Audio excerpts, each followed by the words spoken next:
and welcome to the Tavern Chat podcast. I'm your host, Eric Tenkar, your bartender in the OSR, your main proprietor at the Tenkar's Tavern blog. Game 4 tells you where my mind is. Day 4 of Gamehole VI has, for the most part, wrapped up.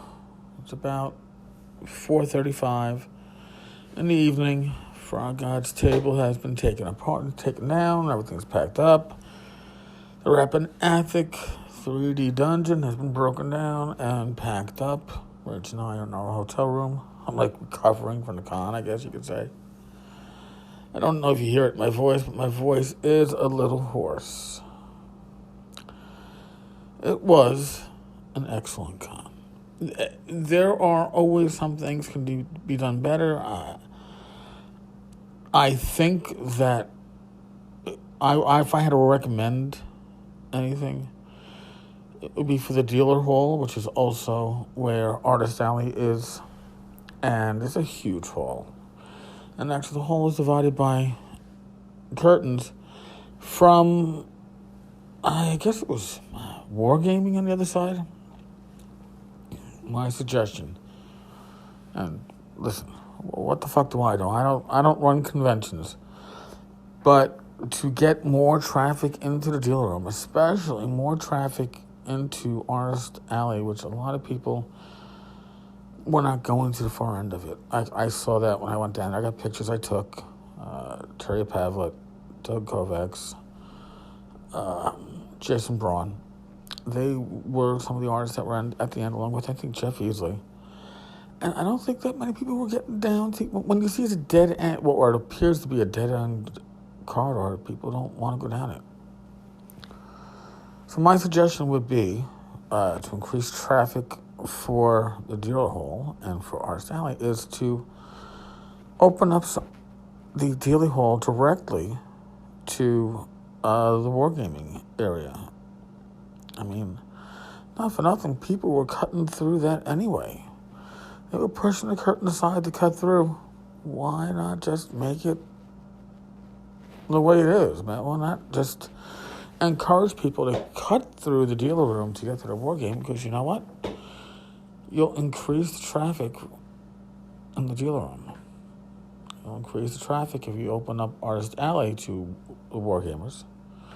But, like I said, just my random thoughts. I was very happy today. I got to purchase some artwork from Terry Pavlett. 2 of the 3 pieces are going to go to my niece. One piece, it's Orcus. It ain't going to my niece. Shannon's not going to be getting an Orcus print to hang up in her room at the age of 7. That would be bad uncling. I can't justify that. I also picked up Doug Kovacs' latest, I guess you could call it design. I don't have it in front of me.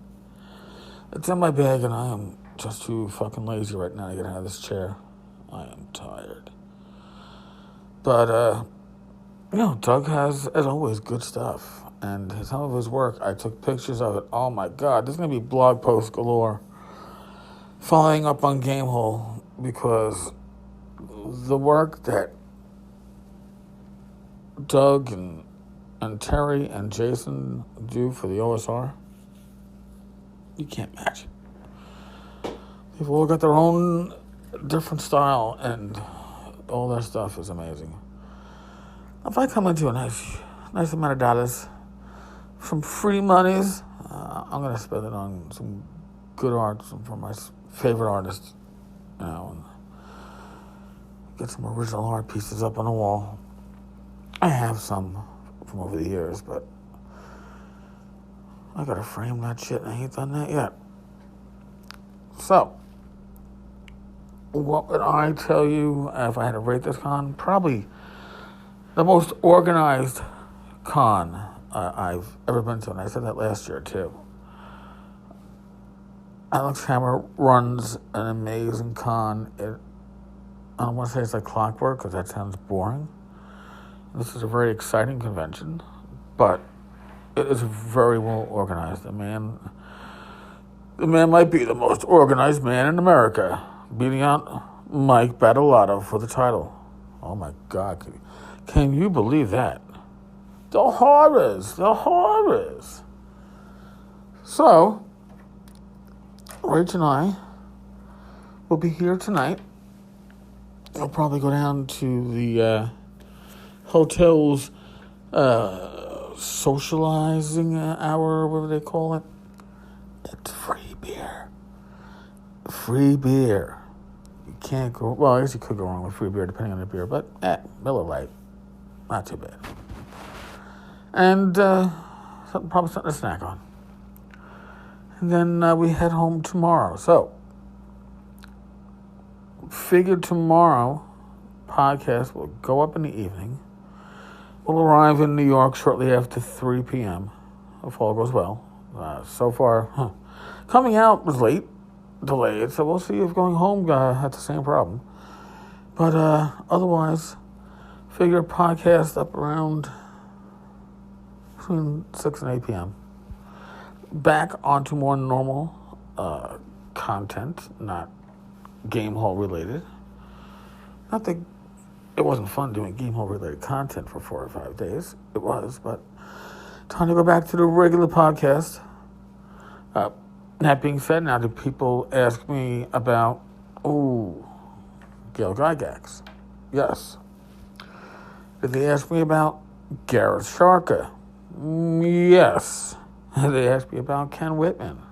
Yes.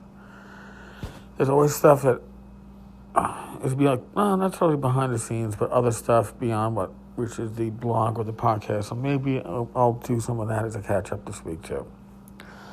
Got to keep you all in the loop, such as it is.